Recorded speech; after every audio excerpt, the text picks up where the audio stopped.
Good morning, everyone. My name is Mark Berry. Hopefully you can all hear me. I'm the Director of Parks and Recreation. I want to thank you all for coming out to the 2024 Arbor Day celebration. The town of Groton, and I just found this out, I knew it was over 25 years. It's actually 28 years that we have been a tree city. Being a tree city is a commitment that the town has made in preserving and nurturing our community forest, and recognizing Arbor Day is just a small part of that celebration. So trees are the lifeblood of the environment. They produce oxygen, they absorb carbon dioxide, they provide shade and help cool the environment, and they are also great for wildlife. So in addition to this Arbor Day event, we're also doing a street tree inventory, which started a few months ago, and the staff is coming back to finish that up.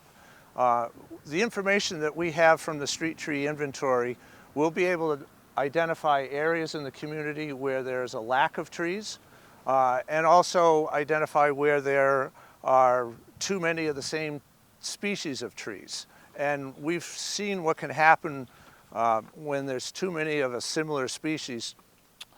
About 4 years ago, we started to see a die-off right around Thrive 55. We lost close to 30 trees in the course of just a couple of years, and that was due to the emerald ash borer. So what we're doing now is diversifying the trees that we're planting. There are a variety of trees that we've planted. I think there's 5 different ones that we've just planted, and they're all different. And that was done on purpose to try to protect from what happened a few years ago. Before I turn this over to the mayor to read the proclamation, I did want to, where's Tara? Tara, would you raise your hand? She's been an integral part of putting this whole thing together. And I just wanted you to get recognized for doing it. I know you've been doing a lot of work and produced this flyer, so yes, thank you very much. Don't worry, I won't ask you to come up and give a speech. I can see you getting all nervous. Like, oh, no. All right, so at this time, if we can turn it over to the mayor, she's got a proclamation to read. Thank you. I'll come stand with you. Proclamation recognizing Arbor Day. Whereas in 1872, J. Sterling Morton proposed to a Nebraska Board of Agriculture that a special day be set aside for the planting of trees, and whereas a holiday called Arbor Day was first observed with the planting of more than 1 million trees in Nebraska and is now observed throughout the nation and the world, and whereas the trees can reduce the erosion of topsoil, lower our heating and cooling costs, moderate the temperature, clean the air, and provide a habitat for wildlife, and whereas trees are a renewable source of giving us paper, wood for our homes, fuel for our fires, and countless other wood products, and whereas trees in our town increase property values, enhance the economic vitality of our business areas, and beautify our community, and whereas in recognition of National Arbor Day on Friday, April 26, 2024, 3 eastern redbuds, a Japanese snowbell, and 2 Armstrong red maples are planted at the Groton Thrive 55 Active Living Center. Now therefore be resolved that the Town Council and the Town of Groton hereby urge all citizens in memory of Gloria Chavez, Mary Coleman, Wally Post, William Walter, John Schuster, and Steve Carey to support all efforts to protect our trees and woodlands and plant trees to promote the well-being of this and future generations. Dated at Groton, Connecticut, this 26th day of April 2024. Signed by Rachel Franco, the Mayor of Groton. Thank you. Thank you, nice job.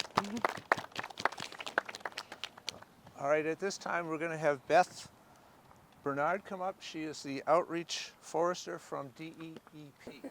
Thank you. Hi, everybody. Thank you for having Deep here today. As was mentioned, I'm a forester within the forestry division at Deep. As we've mentioned, and we all know, this is much more than just a tree. This is our climate's health, our planet's health. This is a beautiful thing to look at. This is also our mental health and wellness. If we see a tree, it's some good shade to be under if we need to be under it.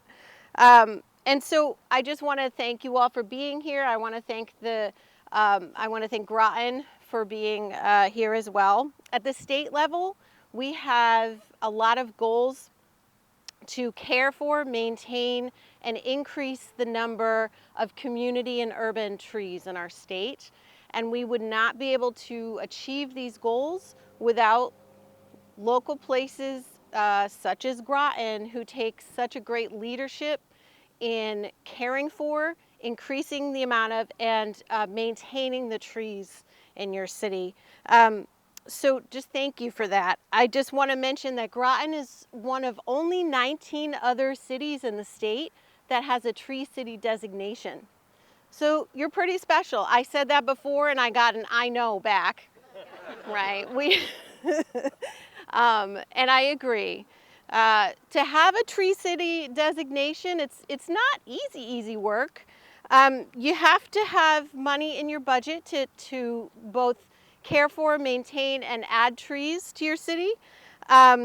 You have to have a dedicated tree board that's in charge of thinking about what's going on with your trees. For example, the emerald ash borer, and that sounds like you have great plans to diversify so that you're not losing trees like that in the future. And also the city, it has a tree ordinance that helps protect trees. So that's quite a lot for Groton to do. And this is the 28th year that Groton has done that. So we just want to, on behalf of the state, thank you, Groton, and keep up the great work. And we're happy to have another tree in the state.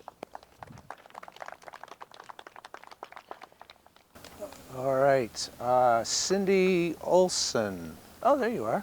Cindy, come on up. Yeah. Okay. Hello, everyone.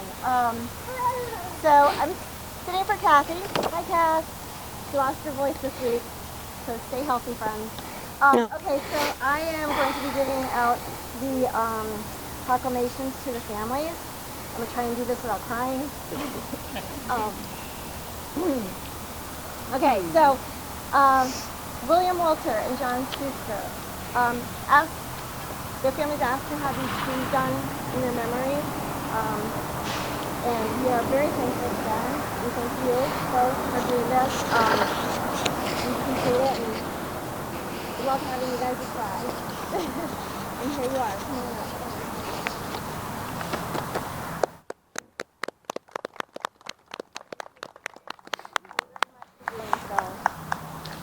Okay, more of the living tribute.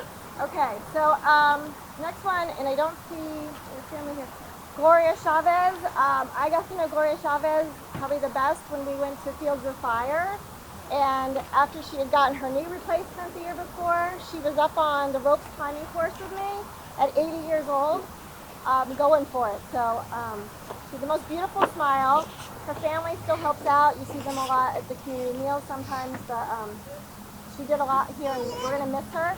So we are thankful to her family for this living tribute as well. Okay, Mary Coleman. Mary Coleman also, with no family here today. Okay, Mary Coleman was a dedicated volunteer. She loved to come in every day and do whatever she could to help out, but also socialize. She was definitely thriving with us, so we love that. Okay. Then we have Steve Carey. Sorry.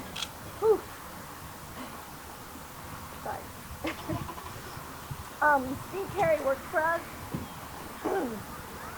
That's why I said 55 in the kitchen. Sorry.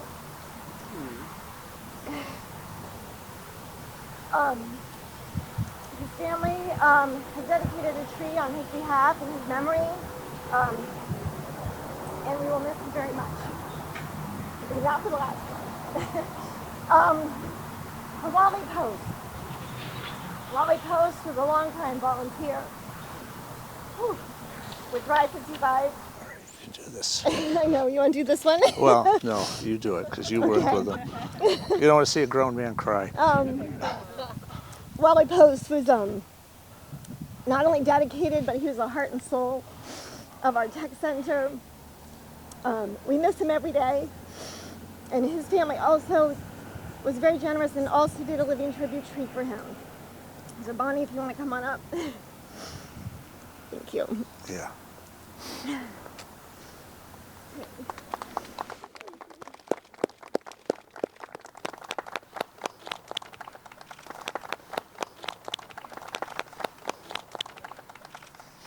Okay, I'm done. All right. All right. So we have some shovels here. If some of those families, if somebody would like to come up and fill this in, there, please come up.